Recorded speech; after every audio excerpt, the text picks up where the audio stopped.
Episode 32, First Citizen. Introducing Andrew Johnson on the BTS Creative Academy podcast, Uncut. With me, your host, Martin Colton. So, just at the beginning, what I do with all my guests, if you'd like to join me, we do a little clap. Yeah. And that syncs the video and the audio. Absolutely. So, we'll go after 3. 1, 2, 3. Ooh, that was nice and in sync. Thank you, Andrew. Thank you, Martin. Thank you for joining me today. Thank you for inviting me. This episode of the podcast. I must say, this is the first episode in a while that I've felt well.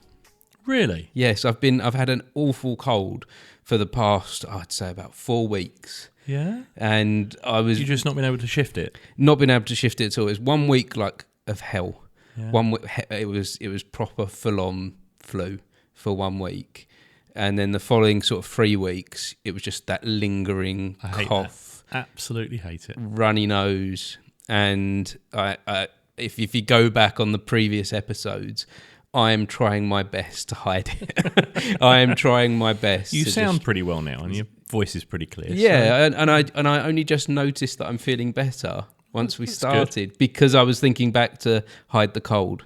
And you don't need to. And I don't need to. I don't think I do. There is something about this time of year, isn't there? You know, first half term back, my wife's a teacher, I've got a student daughter, and they're always bringing home coughs and colds and sniffles, and it's that, September, October time that really kills. It kicks in. It is as soon as they go back to school and they mingle. All the germs get spread. It's like all the kids have been out exploring, and some of them have been abroad, and they come back and they spread the germs like anything. And so it's getting colder out there, the germs are spreading. So yeah. So, but I'm glad you're well. Thank you, Andrew. And you? How are you? Yeah, I'm really good. I mean, I suffer with a low immune system because I take drugs that lower my immune system because of a kidney transplant. Okay, I was just about to say, can we clarify on the taking drugs before someone takes that soundbite out? I take immunosuppression drugs to keep my immune system low because the doctors don't want my kidney to be rejected. I've got one of my mum's kidneys in me, and all healthy, all really good. So that's great. This time 7 years ago, if you'd have been sitting here in this theatre interviewing me, I'd have been, really bad, not awake. Yes. You probably remember. I do remember that time. I think just before you was about to go through with the transplant. Yeah.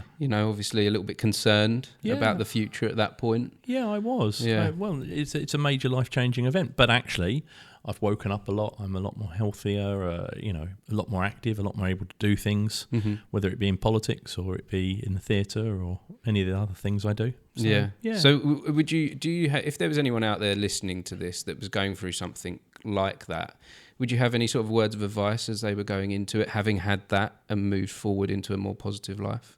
Yeah, well, for a kidney transplant, you're unwell for years, possibly before as you crash, or in some people it's really quick. I think my transplant unit really prepared me for what could be, and not all transplants go wrong, not all transplants start working, so you have to be prepared for your mindset of, well, what will I do if I end up on permanent dialysis and things like that? Or, actually when your kidney kicks in, you're going to feel a lot better than you've been doing. So, at that point, it's make as much of your life as possible, because I honestly don't know how long this kidney will last.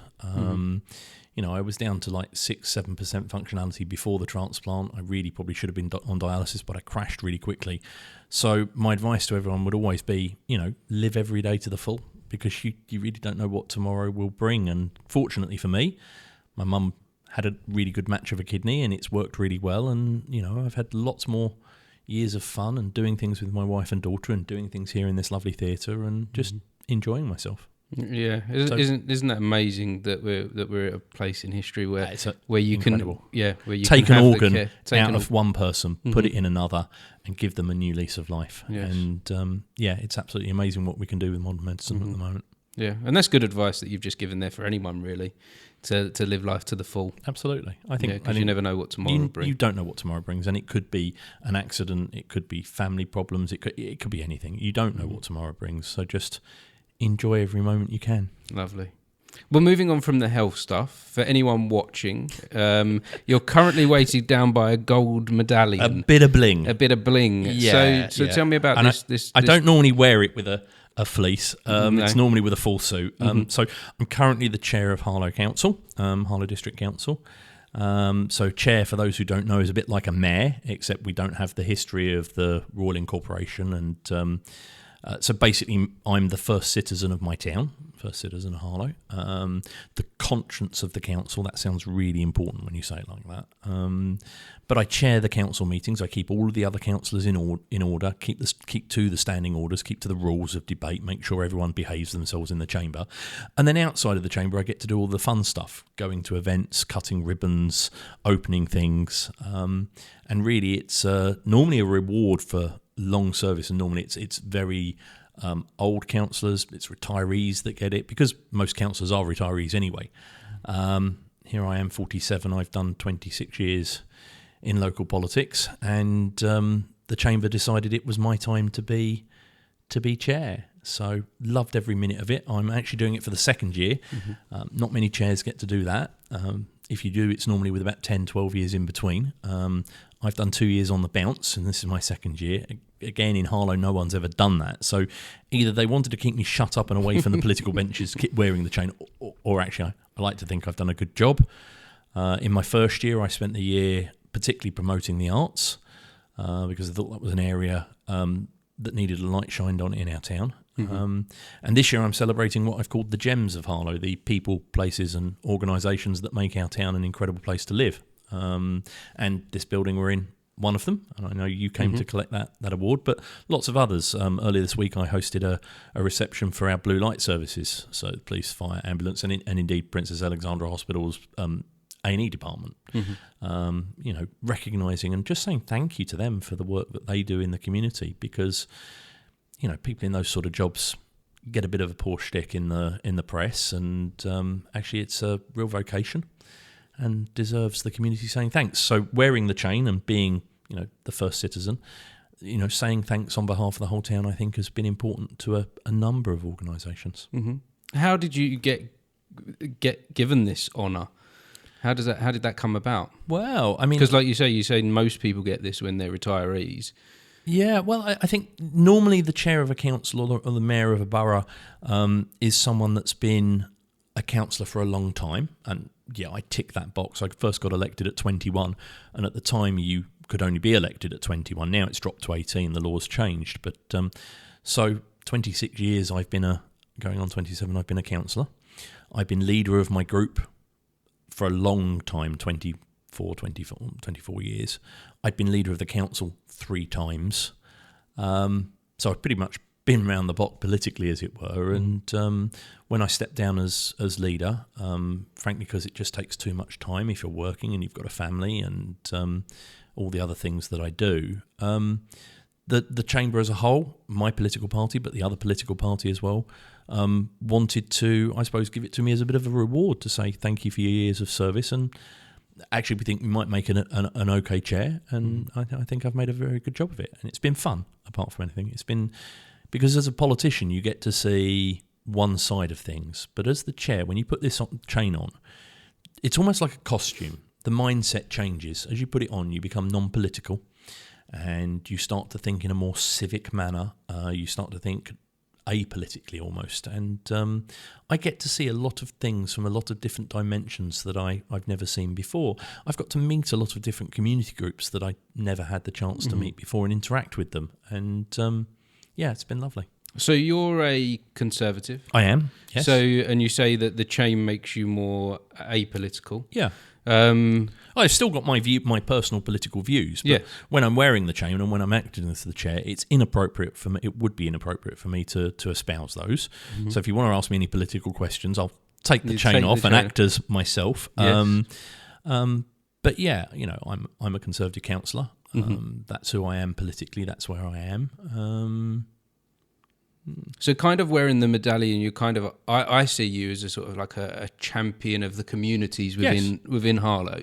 You like to support and raise up the communities around the town, don't you? Yeah, I mean, I think Harlow has a bit of a bad rap at times. We do it ourselves. We knock it. Those of us that have born and grew up here, we knock it a bit. But actually, it's a great town. Someone said to me the other day, there's nothing for our young people to do. And actually, by the time I finished listing all of the dance schools and the drama schools and the rock school, and I went through a whole long list of things. And then there's, the cafe up, the geek retreat up the town, and there's various other places all over the place. And there's tons for our young people to do. And there's tons in Harlow for people of any age to do. And I think, when you are the chair of a council, when you are the conscience of the chamber, it's important to celebrate those things. Like I said earlier, it's important to say thank you to people, but it's important to shine a light on, the buildings that we've got that are incredible, be it the museum or the playhouse or this theatre, the people, the organisations, the charities, our blue light services, our scouts, our cadets. There's a whole wealth of stuff going on, and there is in every town if you look hard enough. And sometimes, like you say, it just takes someone to shine a bit of a light on it. So, the last 18 months, that's what I've been doing. I've been trying to get as much press for people as possible.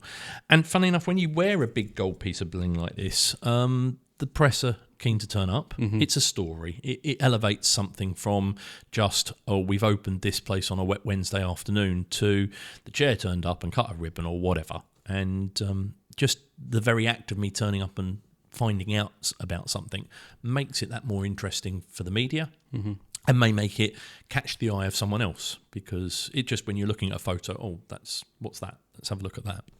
And so, I've spent the time, and I will spend the remaining time in chair this year, just highlighting where I think there's really good causes and supporting the town. But that's something I've always done. I mean, I was born here. My grandparents and great-grandparents moved out just after the war when the new town was really, really young. And so I really am like stick of the rock, break me in the middle of, I've got Harlow written through me. And I really love it. My next question was going to be, so how does that feel after you've had this lifetime connection to Harlow, and now being the chair, the phrase that you used of the citizen of Harlow? Yeah, first citizen of Harlow. How does that feel? It was a really proud moment when they first put the chain on me. I suppose, like anything, the more you do it, the more you just become used to it. But I try and, every time I slip this chain around my neck to do an interview, or to go somewhere or open something, or indeed when I go outside of the town, to places in Hertfordshire or other places in Essex to represent our town, I try and keep that special nature of it. And remember, I'm not just me, and I'm not just representing the councillors. I'm representing 85,000 people. Their political views may not all be aligned. They may not even care about politics, but I'm representing them, and I'm representing the name of our town. So that's pretty special. Yeah, it's pretty special. But I think I'm the kind of person that would think it's special. That's probably why I'm wearing it. And I guess your family was proud of you. Yeah, very much so. I've seen that. I've seen your wife and your daughter there at events with you. Yeah. Very proud. So I'm not actually asking. I'm telling you. I can see that they are. No, I know they are. And my wife was a counsellor for a while. She gave it a go and represented residents in Hare Street and Little Parndon, and then Great Parndon.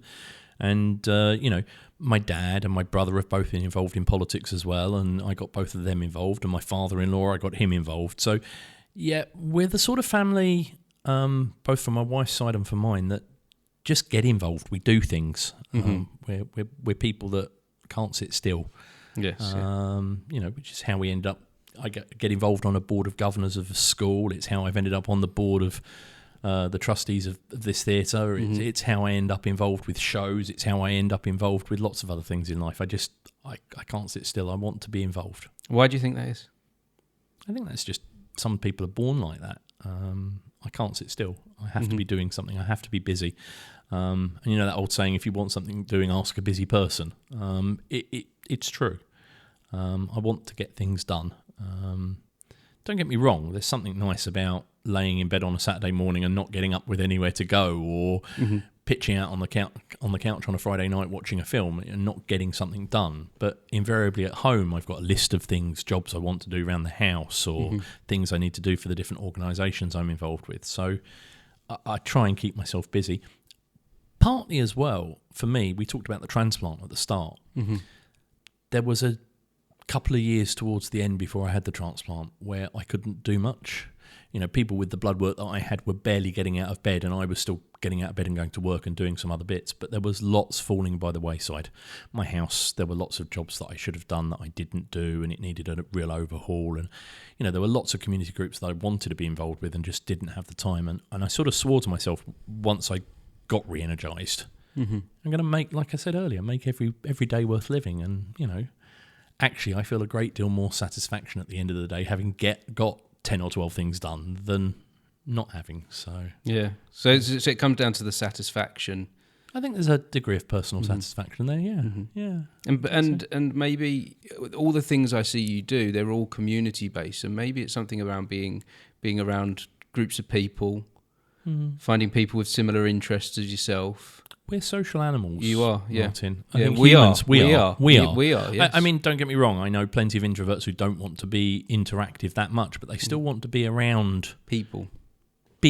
Yes. And I'm probably more of an extrovert. I like to be around people. I like to have that sense of community. I like to belong to something. I like to be involved. I like the satisfaction of getting things done, but I also like the feeling of doing things as a group when we're all pulling in the same direction, or when we're all just, all working together to achieve something. There's something quite satisfying about that. Yes.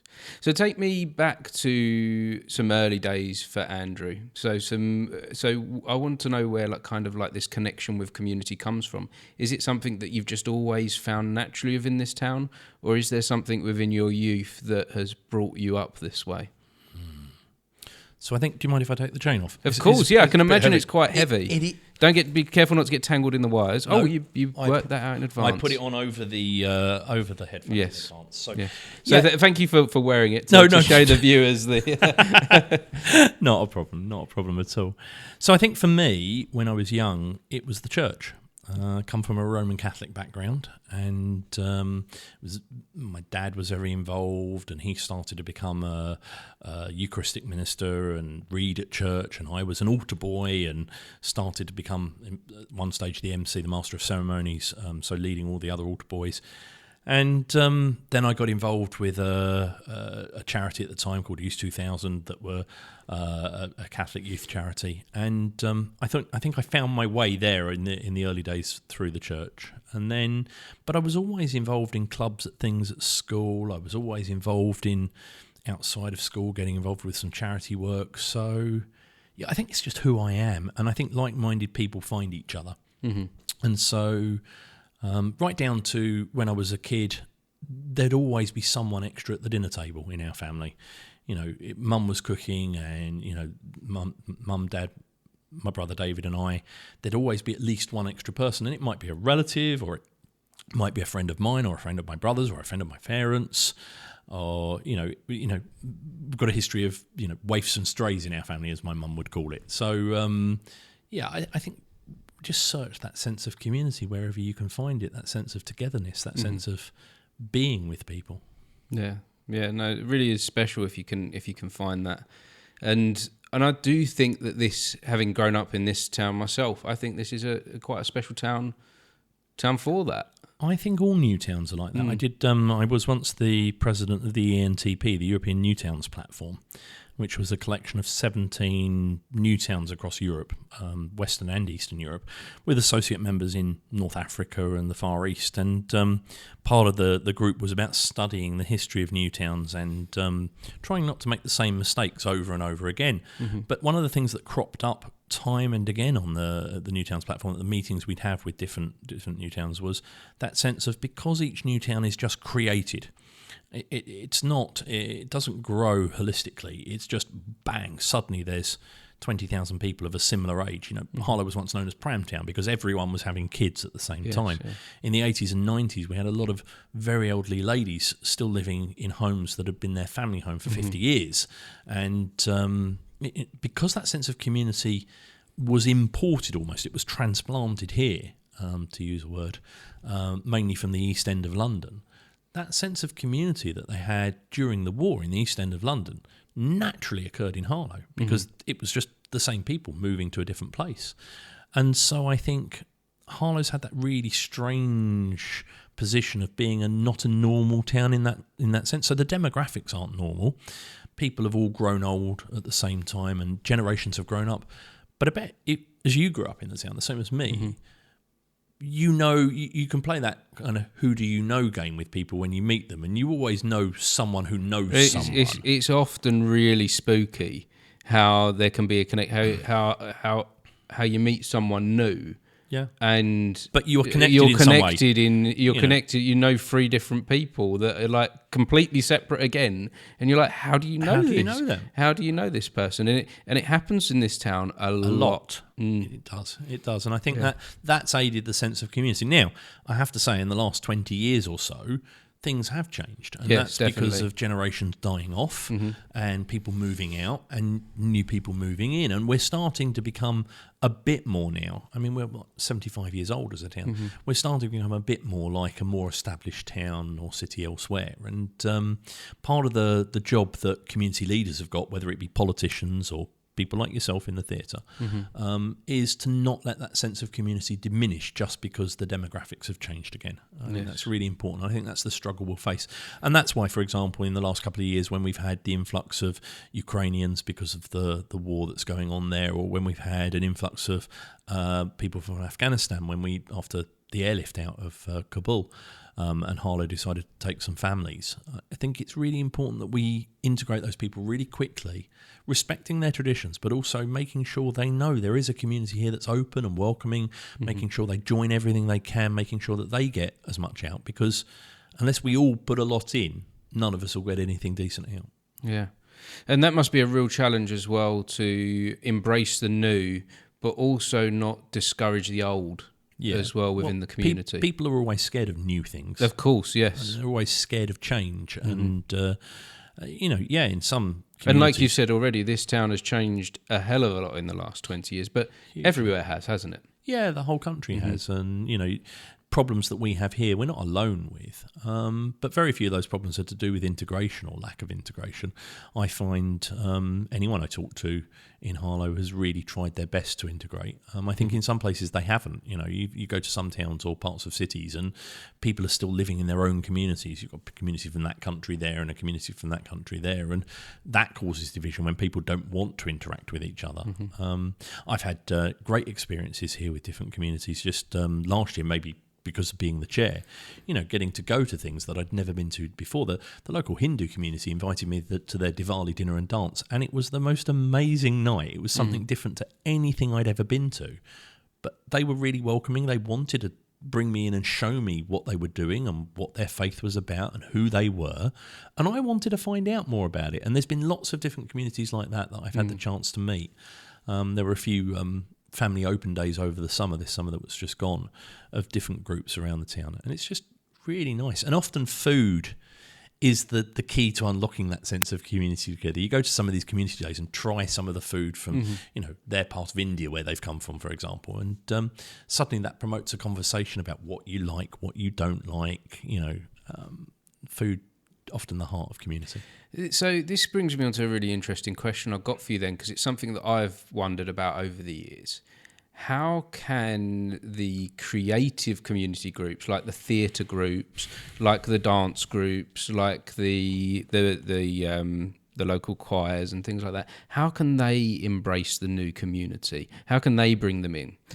I think they've got to open the doors for a start and reach out. So don't appear as closed off. And sadly, and I don't know if it's just in our town, but sadly some artistic groups, maybe around the country, can be quite closed. We're definitely we're our own group, very cliquey. Yeah, yeah. And you join that group, and that means we don't talk to that group over there. We had a row with them 30 years ago, and we've never spoken since. I mean, that's just ridiculous. That is just ridiculous. Yeah. So, or if you're part of that dance troupe, then we don't do that because they do a different form of dance to us. And so I think, bit of self-reflection from each of the groups themselves, open themselves up, bit of good advertising. I mean, that's what's wonderful about social media these days. There's a lot that's bad about social media, but the fact that you can get a message out and you can say to people, look, here we are, this is what we are, this is where we are, come and join us, gives people that initial interaction that they need. But I think groups just have to be willing to be open.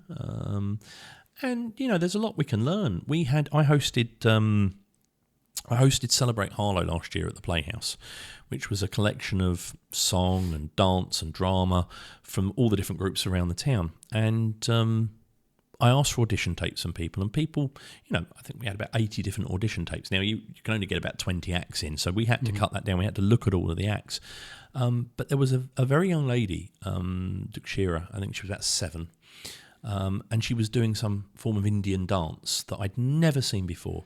And so I said to the artistic director, and my PA who was helping me pull this together, we've got to have her involved, because that's something I've never seen in this town, and I'd love to show that off. I'd love to show that that's something that this part of the community is doing.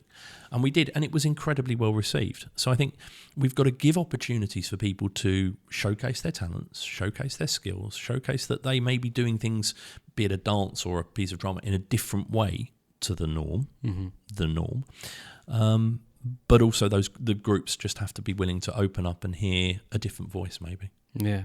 No, I think that's something that's very important. And even with on this podcast, that's what I'm looking forward to next. I'm looking forward to how can I bring some new voices into this podcast, some new communities onto this platform, for their voices and their experiences to be heard and shared.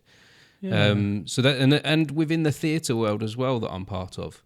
That's, like I say, I've often wondered that. I've often tried to be like, where is all the new groups? Why aren't they getting involved with this? But Martin, you have, because I remember when you've directed shows here, you've made open auditions. Yes. You've put adverts out in the local press to say, come and have a go. And actually, if you hadn't done that, I wouldn't be sitting here doing this podcast. Okay. Because 7 years ago, you had an open call for a Christmas show, and my daughter Lexi came and she auditioned, and you decided to give her a part. And because of that, I became a chaperone on that show. And because of that, I ended up joining the board of this theatre and getting involved in lots more shows. And she's got involved in lots more shows. So it was through that open call, just an advert in the press saying, we'd love to see what talent you've got. Come and join us. Be a part of our Christmas show. That ended up with actually a whole family being involved with this theatre and a few productions that you've done. Yeah. No, thank you for that moment of reflection. Actually, I do try. You've already done it. I do try to do that, and I particularly tried to do that with the last community production that I did. I tried to put out a lot of information out there into the community outside of the normal groups, normal theatre channels, the normal people and the normal channels. I would go and try and reach further, and it did bring in a lot of new people, didn't it? It did, and I think that's, there's got to always be a blend of people that have always been involved and supported and want to be involved, and those new people who want to give it a go. At the end of the day, we're not a professional theatre here that we're sat in. No. That you're chairman No, it's a community theatre. It's a community theatre. It's a charity at the end of the day. And it's part of its stated aims and objectives are to enable people to try theatre. And sometimes, particularly when you're growing up as well, you've got to, put different coats on. You've got to try different things. Am I a dancer? No. Am I an actor? Oh, I might be. Do I like musical theatre? Oh, musical theatre's my thing. I'll go and, work in musical theatre or do it for enjoyment. And I think, places like this theatre and, different shows up and down the country give people the chance to dip their toe in the water and say, do I like that? I'm not necessarily ever going to be a professional actor, but, do I like a bit of Amdram? Yeah. Yeah. And so, do you like a bit of Amdram? Have I seen you on the stage? I'm trying to think back to where I first met you, Andrew, and I'd say it was possibly about 15, 20 years ago. Okay. I was doing a pantomime at the local playhouse. Yeah. And I'm not sure what your role was or what your involvement was. But I seem to remember you being around the playhouse. I was being around the playhouse, yeah. So when I was a young man, I was involved. Not at school. I didn't get on with the drama department at school. I think I was drawn to a bit of backstage then, but it was all, again, very cliquey. My exposure to, if you can call it any form of acting, was actually the same as Chinks, a bit of role-play gaming and things like that. But yeah, when I started to do stuff outside of school and came back to the town from university, I got involved with drama then, and I did a couple of bits at the Playhouse, and The last thing I did was actually a play directed by Rose Ings, sadly no longer with us, and Jim Thompson was in it, and Danny Gleeson was in it. Both I know you've interviewed for this podcast. So, there was a crowd at the time that were involved, and so you always were around each other or involved.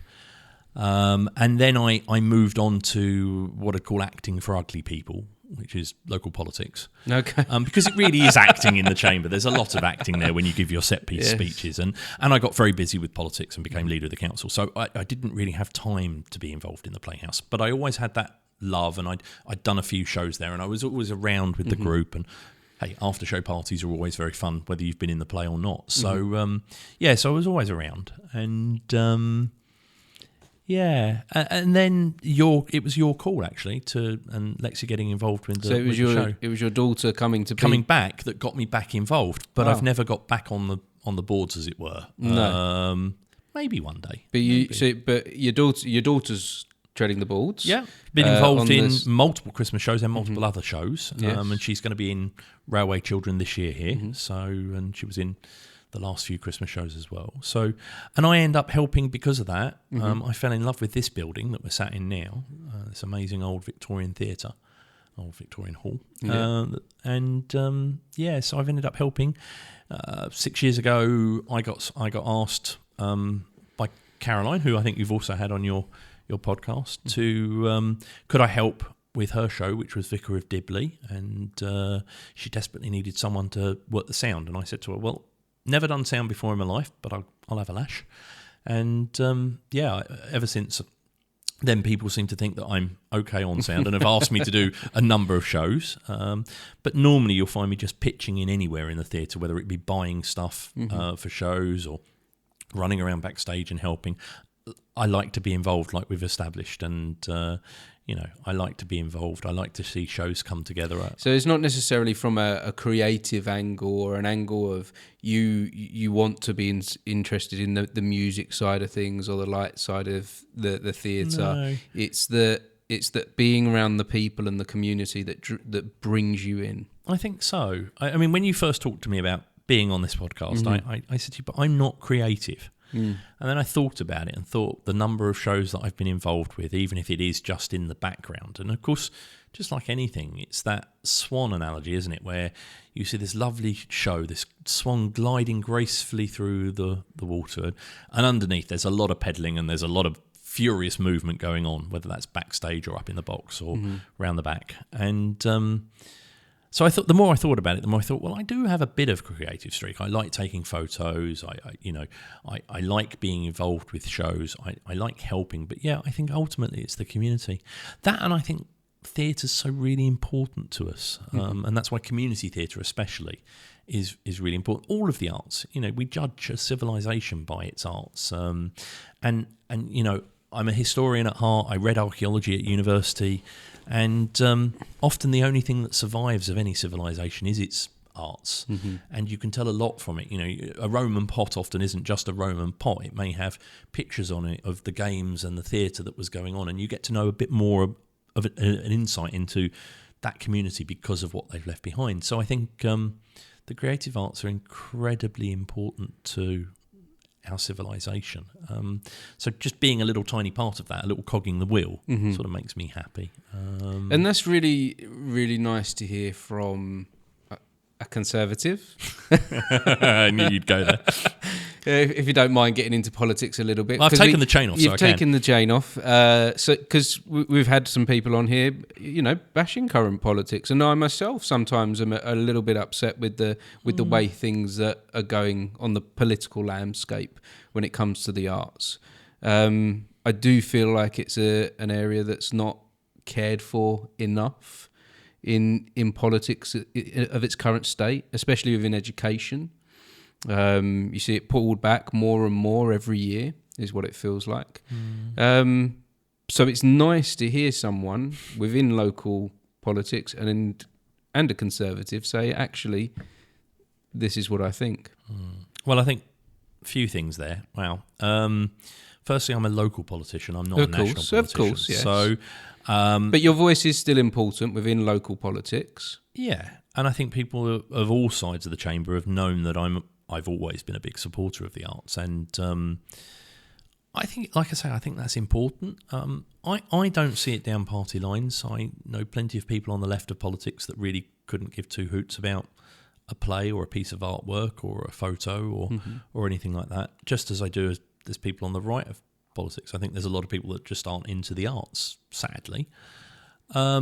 Nationally, I think my party, the Conservatives, get a bad rap on things like the arts because we're always talking about cash, because we're always trying to balance the economy and we're always trying to, make sure things work. And we're much more into individual choice, and we're into businesses. So, we want to see artists that are saleable, that, make a good go of themselves, are economically viable and feed into a real productive society. That being said, I think there's always a place for government or local government funding for the arts, because if you don't have them, if they're not economically viable and they disappear, well, where are we left? I already said we judge a civilization by its art. So I think any politician on the right who just ignores the arts is silly. But there are a lot of MPs who are very supportive of theatre and very supportive of the arts, not just theatre, the arts as a whole.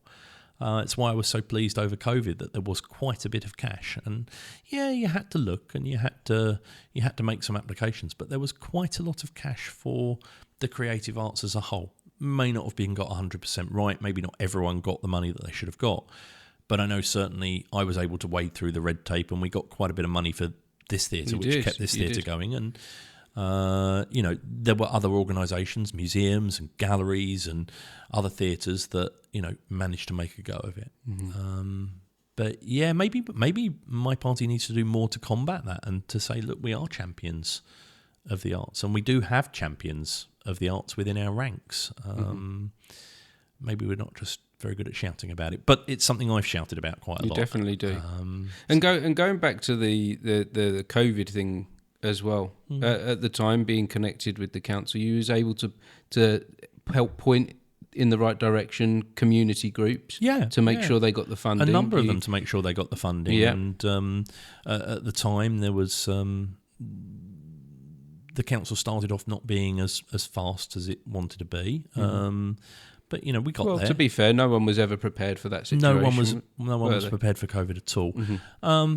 But we got there, and there was a lot of funding that was available, and a lot of funding was distributed. So, it made sure that some community groups kept their head above water. I think that was important. So, what does the future look like to you when it comes to politics and the arts? God, that's a deep question. We could spend hours just on that alone, Martin. For me personally, or for you or wider? Personally? For me personally, I honestly don't know with politics. Like I say, I've been involved in local politics for 26, going on 27 years. All of my 20s, all of my 30s, most of my 40s. I'm fast approaching 50, and I've spent most of my time in the council chamber. Maybe I need some time off. I say that, but I'm political. I'm a political animal, so I can't see a time that I'm going to step away completely. I've done most roles at a district council level. As I say, I've been leader of the council, I've been leader of the opposition, now I've been chair of the council twice. Maybe it's time for me to explore where else. I certainly won't be applying for national politics. I don't want to be an MP. As a young man, I wanted to be an MP. I thought that was the be-all. I think the more I've spent time in politics, the more I see that to be an MP that gets things done, you have to be very lucky. You have to be in the right place at the right time. You have to be in the right party at the right time. You then have to get the right promotions at the right time. And, if you're a minister, you can get stuff done. If you're just a backbench MP, you sometimes have more power as a local councillor to affect the lives of your constituents. So I don't think I'll ever want to go to politics nationally. Plus, I know chaps who are looking for seats at the moment, want to be MPs. Good luck to them, they'll make very good MPs. But they get a call at 5 o'clock on a Friday night to be told, tomorrow morning we want you in Wakefield because there's a by-election. And they get in the car or they get on the train and they go. And I'd be more likely to say, sorry, I'm spending tomorrow with my wife and daughter, we're going to see a film or a play, or we've got dinner booked with friends. And these days I like that more than I would the political advancement. So I'll take the dinner with friends over a wet by-election stuffing leaflets through doors. Yes. But they expect the potential MP foot soldiers to do that. So I don't think I'll do that. But there are other options I'm looking at. But I think I'll always do something involved with politics. I don't think I'll ever retire completely. But I feel satisfied that I've done a really good job as a district councillor over the last 26 years, and I've enjoyed my time. As to the arts, well, I don't see a time where I'll ever not be involved in the arts again either. I had some time away, and I've loved being back, and I love being involved. So I'm helping on a show at the moment, right here, running sound for that. Wife and daughter are helping backstage as well. So, we're involved as a family, and I think we'll probably carry on doing that. When my daughter next year, hopefully, God willing, heads off to university, she'll move on from that, move on from her local theatre. Is she continue to pursue the arts in any way? Yeah, I think she will. In fact, we were looking at one university. She's looking at med school, and so obviously really academically focused. But we were looking at one, and she was asking what drama groups they had, and the university said, well, we've got a drama, various drama groups, but we've actually got one specifically for medics, just medics join, but it's musical theatre. And I laughed because the Venn diagram of I love musical theatre and I want to do medicine must be really tiny, but there's a niche there for it, and that fits her perfectly. Wow. So hopefully she'll still carry on, and she dances just like her mum. So she dances, she does drama, she sings a bit. I often hear her singing upstairs in her bedroom, and that's lovely. For me, I'm none of those things. I've spoken to you before, I think, about I've got a little itch to direct, maybe. Yes, you have. Both a serious play and a funny play. So I've got a couple of scripts at home that I keep getting out and thinking, but it's finding the time to do that. It's finding the support. I can't just say I want to direct my first show and just do it. I'd need a huge team around me, a team of proper creatives, someone to do lighting, someone to do sound, someone to do costume. Well, they're all things a director would need anyway. But your first time in, it's good to have a bit of mentorship, let's say. Yeah. A bit of someone looking over you, someone checking that you're doing things in the right way. If I backed away from the politics a little bit or did something different, that might give me the time and space that I want to explore that creative outlet. In the meantime, for my personal creativity, I love taking photos. It's not something I shout and scream about or throw around. I've got a separate Instagram account just for that, and I like that. That's a creative outlet for me, and I'll keep doing that. I used to scribble a bit of poetry, and I probably, a bit of creative writing. So those things are always there. I go on holiday, take the laptop with me, and I sit one afternoon and I write the first chapter. I'm very good at writing first chapters of books. Yes, yeah. Not very good at writing chapter 2, 3, 4. Well, that's where it becomes painful. Having writing experience myself, it's that first bit is enjoyable, where you get that idea out of there onto the paper, but then giving it legs to move forward, that's when it starts to become a chore. And it gets a bit serious, and instead of just a mind dump, it's about, I've now got to plot what happens with these characters, and again, it's a time thing. Yes. But I think I'll always, the arts has a really special place in my heart, and I'll always be watching shows. I come down here and volunteer at the bar and the tea bar, and get to watch a show and buy tickets for all of the local things that go on. I think I'll always do that. Why would you say that's important for you to keep a hold of that in your life? I find it relaxing. I find it interesting. Like I say, I think you judge a community, judge a civilization by its arts, and I think it's important to do things. I really do. I think get out and see a show, get out and go and watch a musical, get out and watch a film, go to a gallery. Instead of just saying, actually, there's a new retrospective on at this place, and I'll be seeing photos of that. Go and do it. Go and see it. Learn what you like and what you don't like, and learn what you like and what you don't like by looking at things and saying, actually, that was really interesting to me. I never thought I might like X. It's like, people who say, I don't like peas. Well, when was the last time you ate peas? Well, when I was 7. Like 30 odd years ago. Well, try them again. Try different types of them. Keep trying things until you know what you like and you don't like. That sounds exactly how I tell people to go and watch Shakespeare. Yeah. When people say to me, "Oh, I hate Shakespeare. Oh, we did it. They were made to do it at school, and maybe I went once when I was in like my late teens, early 20s. It's just awful." I was like, yes, when you was a teenager, it was awful. And maybe you saw that one really bad version with those really awful amateur dramatics people. But go back now, go and seek out something. Yeah, and maybe seek out a modern interpretation of Shakespeare as well, because maybe it was the language that was putting you off and you didn't understand the way he wrote it. There is a reason why it's being redone and retold so many times. Classic stories that really reach into people's hearts and guts and grab hold of them.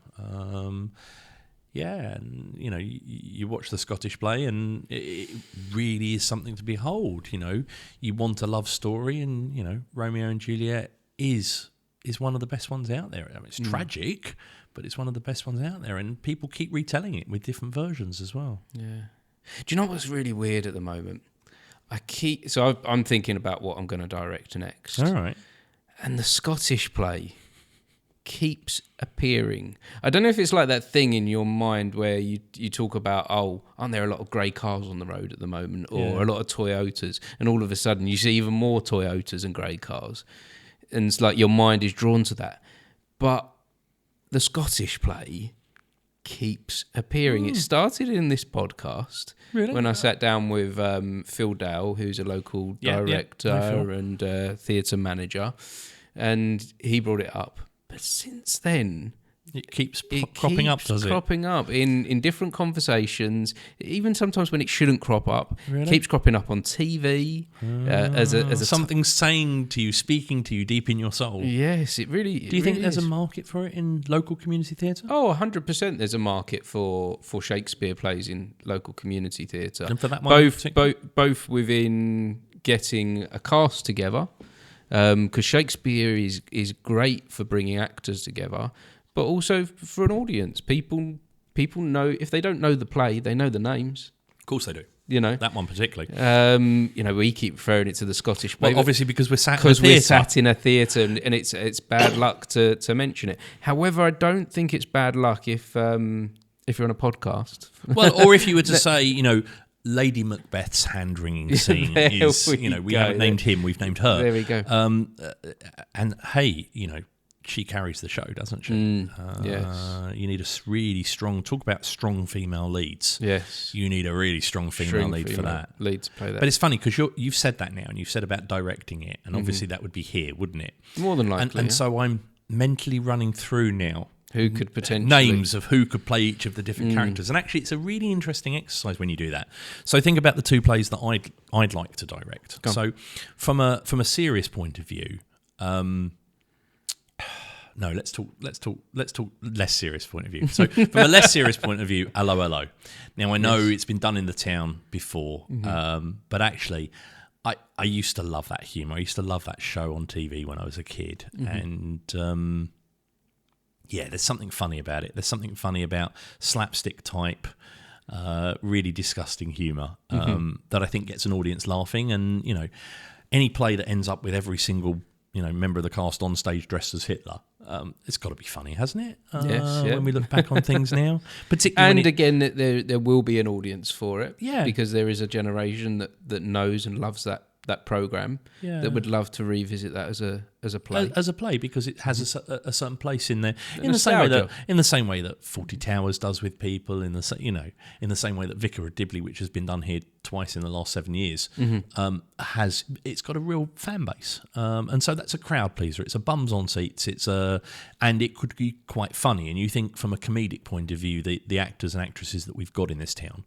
and around, you could really make a go of that. So that's that. And then from a serious point of view, I'd love to do a version of The Ideal Husband, Oscar Wilde. And I first came to that through film, actually, not through the play. I saw the version that was done, Minnie Driver in it, and Rupert Everett. And I loved the film. And then I read the play, and then I went to see the play.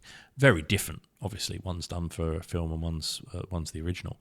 And actually, there's probably a way to climb between those two and do something. So I keep playing with that in the back of my mind. Mm-hmm. And again, I think about that, and I think about, who could play that character? And and you watch it. It's funny, you watch actors, and you may have known someone and seen them act in half a dozen shows, and then you see them do something else that makes you think, it's a different side of them I've not seen. I've seen that this week, actually. And that's why it's a good idea to be open, because I do think that being an actor, you should be open to be able to play different roles, but also the director should also be open to see what else someone can bring. Absolutely.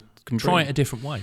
Try it a different way. And sadly, obviously in Amdram, you've got people who are very typecast. They only want to play the same cast. They only want to say the same Some people role. can only do that as well. Yeah, and that's great. Find a place for them. But it's nice to, rather than just assume that, nice to experiment a bit and try things a bit differently. And I think, when you're willing to experiment, you start to get completely different shows. So particularly theatre-wise, in this theatre over the last 3 years, there's been a real experimentation with puppets that's worked really well. Now, it can be bad, but it's worked really well here. And I'd like to see more of that in shows as we go forward in this town. I'd love to see people experimenting with, different stagings, ways of moving set around that maybe are not normal. Although the West End's pretty good at leading on that. And every time I go and see a show in the West End, I go, that's interesting. We should try that here. But yeah, I think being open, you're right. Absolutely. Actors, directors, everyone should be a bit more open about what could be done. And we might end up with a wider variety of shows. And that can only appeal to wider audiences. Something that what I would recommend to you moving forward, because I know that you've had this niggling away at you for a while. Yeah. I think you need to find a third production. Yeah. You need neither of those to start with. You need a having not had any directing experience to start with, I think you need to find a one act. Yeah. One acts are a beautiful starting place because they're smaller and more contained. Yeah. Often they're contained to one environment as well. Yeah, one set, one scene. One set, one scene, and you can work on a small piece. And generally one act's smaller casts as well. Smaller casts, so less actors to work with. Yeah, less technical changes, less sound, less lighting. Yeah. Less creative balls to juggle, so that you can find out and discover what the technical balls are. Yeah, yeah, because you've got two sides to the production. You've got the technical side and you've got the creative side. So getting that technical side down on a one act and the creative in an easier creative environment like a one act play will help you to have the confidence to move forward into your hello. Or, well, if it ever happens, it might never happen. And you know this is how I'm saying to you, the way to make that happen, to make that leap to the big production, would be to find something smaller to start with. Is that how you started? It is how I started, and it's the local amateur dramatics group Harlow Theatre Company. They're currently doing that at the moment. They are with their Fringe Festival that they're about to do. They've got a Fringe Festival of 4 one-act plays. Yeah. I believe all new directors and some new writers in there as well, and some new actors. But it's a great starting platform for them to go on and do something else. And yes, I'm watching that, so I'll evaluate what that looks like. Yes. Because I think it might be a good idea. Do you know, I might try it and go, this isn't for me. And I think that's really important with life, Martin, is like I was saying earlier, try things. Yes. Try that coat on for size. Does it fit me? I say I want to direct, but you might do it and go, but I'd say you're more likely to do it and enjoy it with a small production than if you dive straight in at the deep end. In the deep end. But I might try a small production and go, do you know what? This isn't for me. I'll go back to being behind the scenes and, back to helping where I can on sound or in the box, or, even just facilitating the building to make sure that, because I think the fact that we're so lucky in this town in a way that other people in other towns aren't lucky, because we've got this theatre. It's not huge, but it's big enough to put on decent productions, and it's open. People can pitch up, a community theatre group can pitch up and say, I want to put a play on. And as long as they can hire the building, and we try and keep the rates as low as possible. Yeah. But as long as they can hire the building, they get into what is a really amazing theatrical space. Mm-hmm. You know, they get to use proper lights and proper sound equipment and proper staging. And, you know, some people, the chance to just try that on and feel, is this for me? That's pretty amazing. And hopefully we've done that a bit with the group Sparrow and Luna. Yep. Haven't we? We've been able to offer them a space to do their thing and explore. They started. I mean, I loved Luna's. That was the first podcast of yours that I listened to when I was on holiday, and that's why we started talking about your podcasts. And Luna, you know, she arrived as a young lady that just wanted to be involved, and very soon it was, we want to put a show on. And I remember people being a bit like, oh, well, you know, they're early 20s. Do they know what they're doing? They're putting on a show. But you know what? They've embraced it, and they've moved on to second show and now being involved in other shows, and they've got their own production company. And oh my God, how great to see young people in our town and around saying, we want to have a go. And not only we want to have a go, but we've made a success of it. Let's do it again and again and get deeper and get wider and get more cast involved. I mean, that's superb, and that's what this building exists for. Yeah. Yeah, and that's why I'm behind it as well. I don't just sit here for the plays and productions that I want to do. I want to. It was always a dream, a vision of mine that someone like Luna and Sparrow and the rest of their production company would come along and have that opportunity. Yeah, and not just the existing big companies that use us and are great to have in and are great to refresh themselves every now and again and get a new bunch of directors and a new bunch of actors through. But to allow it to be a training ground, you know, the old training wheels on the bike, you know, to give you a safe space, a really encouraging environment where you know you're going to get warm and friendly audiences, where you know there's a group of people around the building at any one time that have been through it and know how it operates and, you know, have seen that problem before, or, you know, you want a bit of advice and guidance. There's plenty of people around connected with this theatre that, you know, they're able to go to. And what you're talking about is building a theatre community. And I think, you know, it would be lovely if that was replicated in every town in the country. It's not. I don't think it ever will be. But I think those of us that have got it are very, very lucky. And like I said earlier on in this conversation, you know, community is something I want to be part of, I want to join. That's why I'm really keen to be part of that and see that flourish. So how do we keep flourishing the community and the arts within this town? How do we keep this vibrant and strong? Well, just like how do we open ourselves up to new immigrants to the town? It's about being open. It's about not being cliquey. We've talked about that already. Some theatre groups, some dance groups, some drama groups are really cliquey. We need to break that. And it's got to be X always directs and Y always does sound. That's no good, because then it leaves no space for people to be promoted into to try. You know, oh God, I can't want to do sound because I'm going to step on his toes or whatever. We can't have that. It's got to be open for people to try and to learn, you know, and maybe it's come and do one night under my supervision and then next show do the whole show. And, you know, I think we've got to be as opening as possible, to not be afraid to try new things, to not be afraid to let new groups come in. I mean, to be fair, the trustees that run this building, you know, took a chance on Sparrow and Luna because they were unknown quantities at the start. And the reputation of the whole theatre and every other company that acts here could have been poorly affected. It wasn't. It was positively affected because they've brought a huge amount to the local theatre scene. And we shouldn't be afraid to try that. We shouldn't be afraid to say to people, have a go. And partly for them to learn whether they like it, but partly to see whether, wow, there's a great new actress over there who is now going on to star in lots of other different shows, Christmas shows that you've directed. Yeah, so... Wonderful, Andrew. Well, I really appreciate you joining me on the podcast today. Thank you very much. I really appreciate the invite. It's been much more fun than I thought it was going to be. Yeah, good. Yeah, lovely. No, it is. It's lovely to sit down and have a conversation and have a chat about the things that are a big part of our life, community and the arts and this town as well. Yeah, it's nice to talk about this town. But on that note, going back to you as the chair, the first citizen. Yeah. A citizen? Did I say that citizen, correctly? Yeah. Going back to you as chair, have you got any parting words of wisdom to leave the podcast on, of a message you'd like to leave this town for your hopes for the future? I think be kind to each other. take every day as the best day. Use it to its full, because you never know what tomorrow brings, as we said earlier. You never know whether your health's going to disappear or anything's going to happen. So enjoy yourself. Use every day. Use it to the maximum. Get involved. Don't be afraid to try on those different coats, to join the hundreds of different groups we've got in our town that people have got up and down every town. Don't be afraid to go and try something, just to say, I don't like that wasn't for me. It's like Edison once said about, I found another way not to build a light bulb. It's go and try, go and do, throw yourself into things, and you'll find things that you love, and enjoy yourself. Wonderful. Thanks again, Andrew. Thanks, Mark. Thanks for joining me.